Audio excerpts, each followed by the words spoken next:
Welcome to The Lifestyle Herbalist, the podcast where holistic wellness meets everyday living. I'm your host, Dabney Vaccaro, registered dental hygienist, clinical herbalist, and certified health coach. We're passionate about bridging the gap between conventional medicine and plant-powered healing.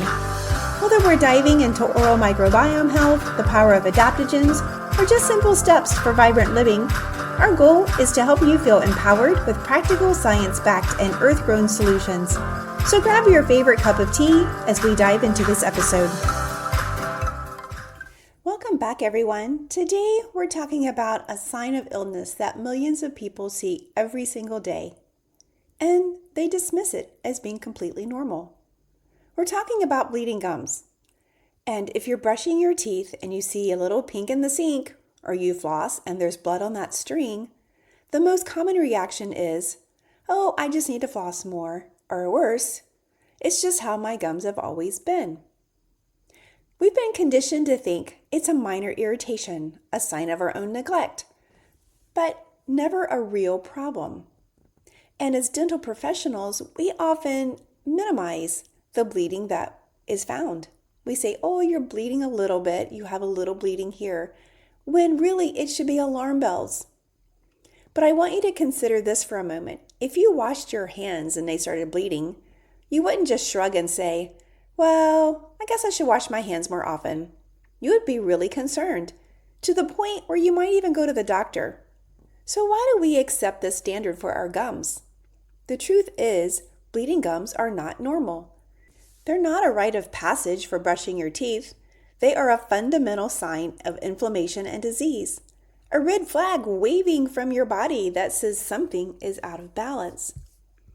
This inflammation starts out as gingivitis, and it's your body's immune system launching an attack against the bacterial plaque biofilm that has accumulated alongside your gum line. It's a battle, and the bleeding is the battlefield. And if the battle isn't won, it can escalate to a irreversible gingivitis known as chronic and destructive periodontitis.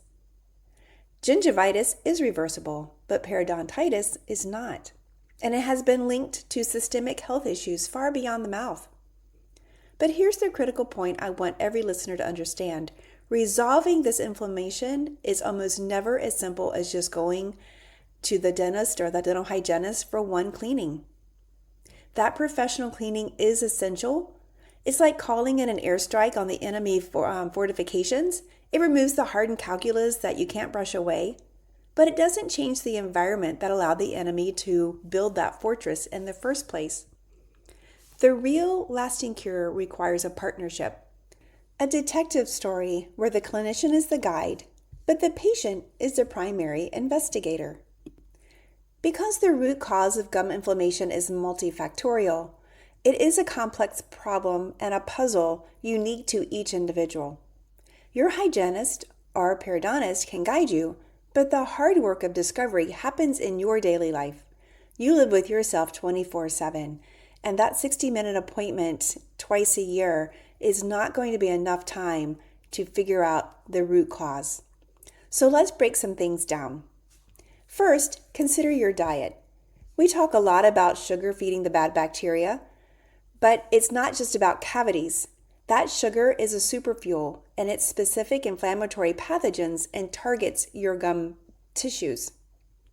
Think of it like pouring gasoline on a smoldering fire. But what's more than sugar is a diet lacking in essential nutrients like vitamin C, which is crucial for collagen production in your gum tissues, is antioxidants that help calm inflammation, and leaves your body without the building blocks that it needs to repair and defend itself. So every meal is either feeding the disease or fighting it. Then there's stress. This isn't just a feeling, it's a biochemical event. When you're chronically stressed, your body pumps out cortisol. While helpful in short bursts, long-term elevated cortisol acts like a suppressant on your immune system. It's literally telling your frontline immune cells to stand down. So the bacterial plaque that your body would normally keep in check is now allowed to proliferate almost unchecked. Your body's defense system is on pause and the inflammation rages on. Sleep is another massive piece. Poor sleep doesn't just make you feel tired. It fundamentally dysregulates your inflammatory response. During sleep, restorative sleep, your body produces anti-inflammatory cytokines. Skimp on sleep and you short-circuit this process. Instead, your body remains in a state of low-grade systemic inflammation, making your gums hypersensitive to even small amounts of plaque. It's like trying to put out a fire with a thimble of water instead of a hose. And what about mouth breathing? This is a physical game changer. Saliva is your mouth's natural protective rinse. It contains antibodies, enzymes, and buffers that neutralize acid and help wash away bacteria. When you breathe through your mouth, especially overnight, that tissue dries out. The pH in your mouth drops, creating an acidic environment where harmful inflammatory causing bacteria thrive, while the beneficial bacteria struggle to survive.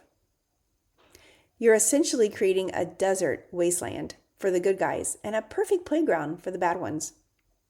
That leads directly to the concept that we've talked about before of dysbiosis. A healthy mouth is a balanced rainforest of microbes. But when we disrupt that balance through mouth breathing, poor diet, or even overusing harsh antiseptic mouth rinses, they don't discriminate. We tip the scales.